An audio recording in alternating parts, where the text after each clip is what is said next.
السلام علیکم. میں نادرہ شعیب بحریہ کالج 1 ابراہیم علی بھائی کیمپس آپ سے مخاطب. عزیز طلبہ و طالبات، آج میں نے آپ کے لیے کسی بھی عنوان کا انتخاب نہیں کیا ہے، بلکہ آپ کے لیے آپ کی موسم سرما کی تعطیلات کا کام لے کر آئی ہوں. گھبرانے کی ضرورت نہیں ہے، بہت زیادہ کام نہیں ہے. بس پچھلے دنوں جو کچھ بھی ہم نے پڑھا اس کا اعادہ کرنے کے لیے میں نے کچھ خالی جگہیں منتخب کی ہیں. اس طرح آپ کی جو سیکھنے کی صلاحیت ہے اس کا امتحان بھی ہو جائے گا، اور اگر کوئی آپ کو دقت ہوگی تو میں مدد کے لیے حاضر ہوں. تو آئے سب سے پہلے خالی جگہوں کی طرف چلتے ہیں. دیکھیں بہت آسان ہے. پہلا سوال جو میں نے آپ کو ہوم ورک کے لیے دیا ہے وہ ہے خالی جگہیں پر کریں. اچھا، یہ تمام خالی جگہیں اس سے پہلے آپ پڑھ چکے ہیں اور آپ کے نصاب سے ہی لی گئی ہیں، تو مجھے امید ہے کہ آپ انہیں اچھی طرح حل کر سکیں گے. نمبر 1 ہے اکبری اور اصغری ڈیش ناول کے اہم کردار ہیں. دوسری خالی جگہ ہم نے رکھی ہے شوکت تھانوی نے سبق ڈیش تحریر کیا، اور نیرنگ خیال کتاب سے سبق ڈیش لیا گیا ہے.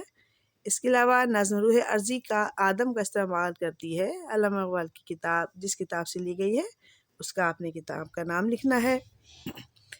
پانچویں خالی جگہ میں آپ نے مسدس مدجزر اسلام کی شاعر کا نام تحریر کرنا ہے. چھٹی آپ کی جو خالی جگہ ہے اس میں پرانا کوٹ آپ نے پڑھی ہے، میں نے آپ کو ویڈیو بھی بنا کر دی ہے، تو آپ وہاں پر اس کتاب کا تذکرہ کیا گیا ہے، تو آپ اس کا جواب جاننے کے لیے وہاں تشریف لے جائیے گا اور دیکھ لیجیے گا.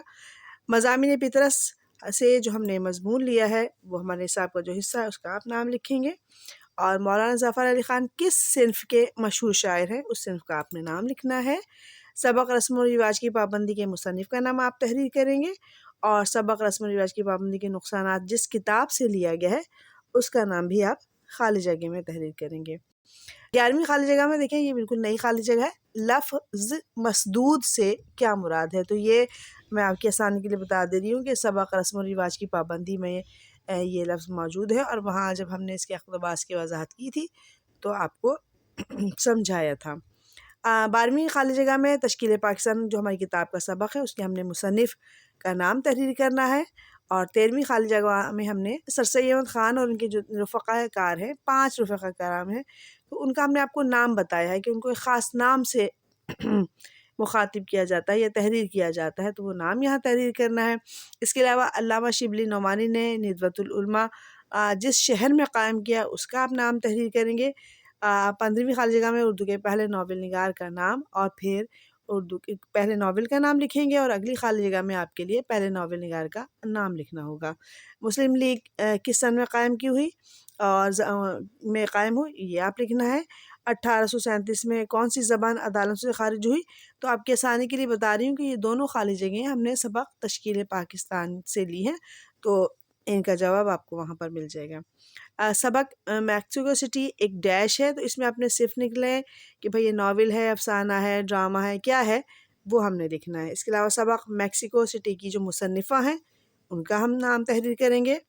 میکسیکو سٹی کے شہری قدادم کیا بناتے ہیں؟ دیواروں پر بناتے ہیں. میں نے آپ کو جب اقتباس کی وضاحت کی تھی تو اچھی طرح سمجھایا تھا کہ وہ قدادم ڈیش بناتے ہیں، ان کے لیے خاص لفظ کا استعمال کیا جاتا ہے، تو وہ لفظ آپ نے یہاں پر تحریر کرنا ہے. اس کے علاوہ ہماری 22ویں جو خالی جگہ ہے اس میں ڈیش نے مراسلہ کو مکالمہ بنا دیا ہے، تو آپ نے اس شخصیت کا نام تحریر کرا ہے جس نے مراسلہ یعنی خط کو مکالمہ یعنی گفتگو جیسا بنا دیا ہے. ان کا نام یقیناً آپ کو یاد ہوگا، فوراً لکھ دیجیے گا. اس کے علاوہ اگلی خالی جگہ ہے کہ غالب نے پہلا خط ڈیش کے نام لکھا. تو جب ہم خطوط غالب پڑھ رہے تھے تو ہم نے آپ کو بتایا تھا کہ پہلا خط انہوں نے کس کے نام لکھا تھا. نام لکھیے گا آپ. اس کے بعد ہمارے پاس آیا ہے مرزا غالب نے جو خط یوسف مرزا کے نام لکھا، وہ ایک ڈیش خط ہے. تو اس میں وہ کس مقصد کے لیے لکھا گیا تھا؟ تو وہ جو مقصد تھا وہی دراصل اس خط کی ایک قسم کہلائے گا، وہ آپ تحریر کریں گے.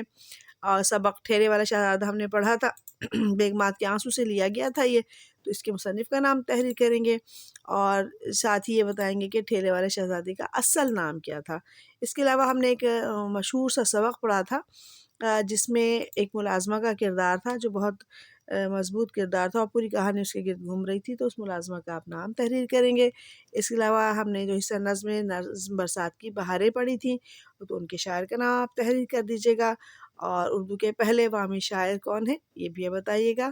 اس کے علاوہ جب ہم نے ہمارے نصاب میں شامل نظم تعلیمات نبوی کے شاعر جو ہیں ان کو بھی لکھیے گا۔ اچھا، یہاں ایک بات بتا دوں کہ ہم نے جو آپ کو تلخیص شدہ سلیبس دیا تھا، جو نیا آیا ہوا ہے جو ہے کراچی بورڈ کی طرف سے، تو ہم نے کوشش کی ہے کہ تمام خالی جگہ اسی نصاب کے اندر سے تیار کی جائے، تاکہ آپ کو سمجھنے میں اور جواب حل کرنے میں آسانی ہو جائے۔ اس کے علاوہ دیکھیں، اب ہمارا جو اگلا ٹاپک ہے، اس وقت ہم نے آپ کو خالی جگہ دی تھی، اگلا ہمارا زبان شناسی ہے۔ یہ ایک نئی چیز تھی جو ہمارے نصاب کا حصہ بنی ہے، تو ہم نے آپ کو یہ تمام سوالات حل کرنے سکھائے ہوئے ہیں۔ تو سوال نمبر 2 بہت آسان ہے۔ کالج کے پرنسپل کے نام آپ نے فیس معافی کی درخواست لکھنی ہے۔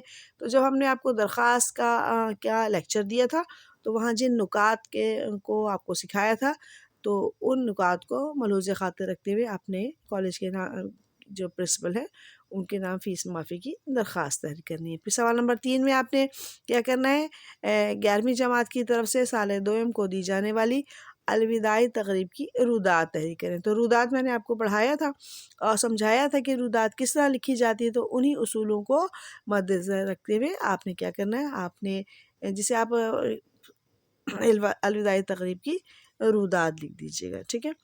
سوال نمبر 4 ہمارے پاس آیا ہے، امدادی فعل کی تعریف لکھنا ہے۔ یہ بھی ہم نے آپ کو پڑھایا ہوا ہے۔ نیز مندرجہ ذیل مصادر سے جو امدادی فعل کے جملے بنتے ہیں، تو یہاں پر 5 لفظ ہم نے دیے ہیں، تو ہر ایک لفظ سے آپ ایک جملہ بنا لیجیے گا۔ لفظ یہ ہے، آنا، جانا، لینا، دینا اور رکھنا۔ بس یہ اتنا ہی آپ کا ہم نے سردیوں کی چھٹیوں کا کام منتخب کیا ہے۔ امید ہے کہ آپ کو پسند آیا ہوگا۔ سردیوں کی چھٹیوں کو انجوائے کرتے جائیے اور اپنا ہوم ورک کرتے جائیے۔ انشاءاللہ سردیوں کی تعطیلات کے بعد ہماری آپ کی دوبارہ ملاقات ہوگی۔ اللہ حافظ۔